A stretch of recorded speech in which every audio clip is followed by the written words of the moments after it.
So, ito yung trip namin ngayon. Meron tayong dilis. And meron tayong salad. Tapos, lalagyan natin ito. Ito. Hindi ko nagamit kasi. Yan. Lalagyan ko yan. Ito na. Nalagyan natin siya. Kaya gusto ko sa may konyung crunchy. Ayan. Tapos, hindi ko na hinalo tong dilis kasi yung isa baka ayaw niya eh. Hindi niya trip. So, pinaghiwalay ko na lang. So, ayan. Haluin na natin.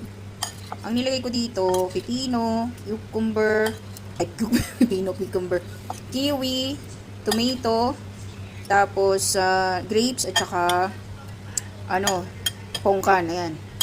Yan. Yan lang.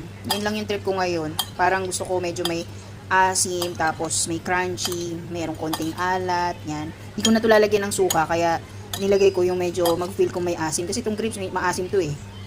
Hindi siya matamis. Actually, tira yan eh. Tira yan ni Bagets. Ito. Ayan. Ito yung kiwi, ito yung ubas. Ayan, wrinkled na. So, ayan. Ito yung gusto ko ngayong trip kainin. And, dilis. Sarap, diba? Yan ang cravings ko today. Hindi ko pala na taste test. Ayan, let's taste test. Tayo ng ito. Kainin ka. And then, I want kiwi. This one. Kiwi, pipino, grapes. And then orange. Perfect! Maalat, maasim.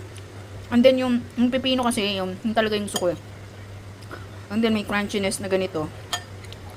Ang sarap. The best. Bili na, tikman mo na. Harap. Let's eat. The best. Try nyo to, sarap.